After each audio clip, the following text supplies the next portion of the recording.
எல்லோருக்கும் வணக்கம். எல்லாம் வல்ல இறைவனுக்கு நன்றி. நான் உங்கள் ஜோதிட ஞானி ஏஎல் சூர்யா. கும்ப ராசி நேயர்களே, பொதுவா கும்பம் அப்படின்னா கோபுரம்னு சொல்லி நம்ம அண்ணாந்து பார்ப்போம், அண்ணாந்து வணங்குவோம். கோபுரம், கலசம் அப்படின்னு சொல்லி கும்பராசி, கும்பத்தை நாம் சொல்வது உண்டு. ஜோதிடத்துல பாத்தீங்கன்னா கும்பராசியை சிரராசி என்று சொல்வார்கள். இப்போது உங்களுக்கு 7.5 சனி, அதாவது பாத சனி நடைபெற்று கொண்டிருக்கிறது. இன்னும் 1.5 வருஷம் பாத சனி முற்றிலுமாக விலகிறதுக்கு காலம் இருக்கு. அதுவும் இல்லாமல் உங்களுடைய ராசிநாதன் இருக்கக்கூடிய இடத்தில் ராகு பகவான் அமர்ந்திருக்கிறார். பொதுவா பாத்தீங்கன்னா ராகு பகவான் என்று சொல்லப்படக்கூடியவர் போகங்களையும் அபிலாஷைகளையும் ஆசைகளையும் தூண்டக்கூடியவர். அதுவும் இல்லாம பாத்தீங்கன்னா அவர் சுயசாரத்தோட வேற உட்கார்ந்து இருக்கிறார். கேட்கவே வேண்டாம். இப்போது உங்களுடைய ஆசைகள் அனைத்தும் நிராசையாகவே இருக்கும் காலகட்டம். கைக்கு எட்டினது வாய்க்கு எட்டலன்னு சொல்லுவாங்கல்ல, அப்பேற்பட்ட ஒரு அமைப்பு. பக்கத்துல வர மாதிரி வரும், சரி பக்கத்துல போயாச்சு, சரி நமக்கு கிடைக்க போகுதுன்னு பார்க்கும் போதுதான் கடைசியில ஏமாத்துற மாதிரி போயிடும், கிடைக்காது. அதுதான் ராகு. கும்ப ராசிக்கு 7ஆம் இடத்தில் கேது வேற அமர்ந்திருக்கிறார். அவரும் சுயசாரத்தோடு அமர்ந்து கொண்டிருக்கிறார். அப்ப பாத்தீங்கன்னா உங்களுடைய ராசியையே முடக்குவது போல பாவக்கோள்களின் அமைப்பு இருக்கு. இன்னொன்னு, பணம் இல்லைன்னாவே மனிதனுக்கு இங்க மரியாதையே கிடையாது.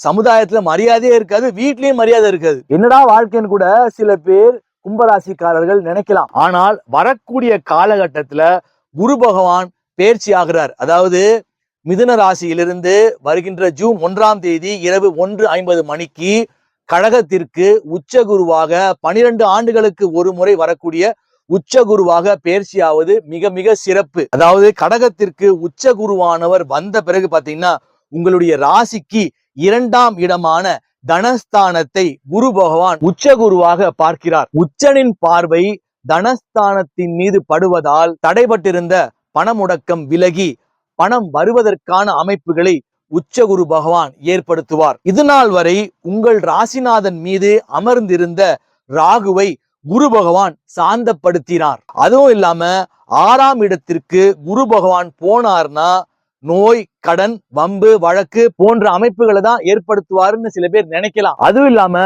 உங்க ராசிக்கு குரு பகவான் மறைஞ்சிட்டாருன்னு கூட சில பேர் நினைக்கலாம். அதாவது தனாதிபதி தன்னுடைய 9ஆம் பார்வையாக தனஸ்தானத்தை பார்ப்பது எல்லா விதமான சிறப்புகளையும் ஏற்படுத்தும்.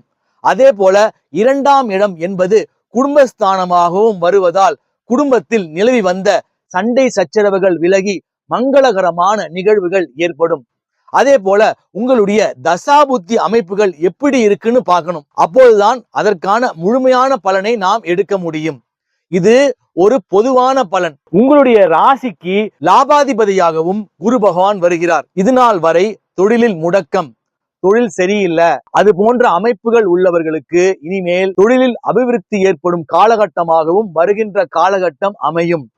அதுவும் இல்லாம இடையில் அதிசாரமாக அக்டோபர் 31ஆம் தேதி அவர் சிம்மத்துக்கு பெயர்ச்சியாகி மறுபடியும் ஒரு 3.5 மாதம் கழித்து ஜனவரி 24 போல அவர் மறுபடியும் வக்ரகதியில் கடகத்துக்கு வருவார்.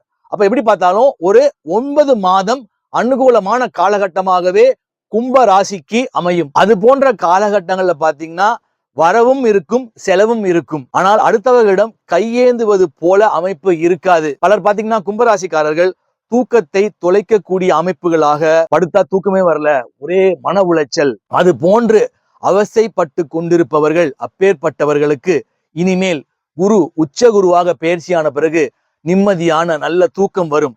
ஏன்னா உங்களுடைய 12ஆம் வீடு என்று சொல்லப்படக்கூடிய மகர வீடை குரு பகவான் 7ஆம் பார்வையாக பார்வை செய்கிறார். கும்பராசிக்காரர்கள் செய்ய வேண்டிய பரிகாரங்கள் என்னன்னு பாத்தீங்கன்னா, மூலக்கடவுளான விநாயகரை தொடர்ச்சியாக வழிபடுவது உங்கள் வாழ்வில் சிறப்பை ஏற்படுத்தும். முடிந்தவர்கள் பிள்ளையார்பட்டி ஒரு முறை சென்று வருவது சிறப்பு. கும்பராசிக்காரர்களுடைய வாழ்வில் அனைத்து விதமான அனுகூலங்களும் ஏற்பட வேண்டும் என்று சொல்லி எல்லாம் வல்ல இறைவனையும் பிரார்த்தனை செய்கிறேன். இந்த வீடியோ பிடிச்சிருந்தா லைக் பண்ணுங்க, ஷேர் பண்ணுங்க, கமெண்ட் பண்ணுங்க. சப்ஸ்கிரைப் பண்ணாத சப்ஸ்கிரைப் பண்ணிக்கோங்க. அப்பதான் தொடர்ச்சியா போடக்கூடிய எல்லா வீடியோஸும் வரும். அடுத்த வீடியோவில் சந்திப்போம். நன்றி, வணக்கம்.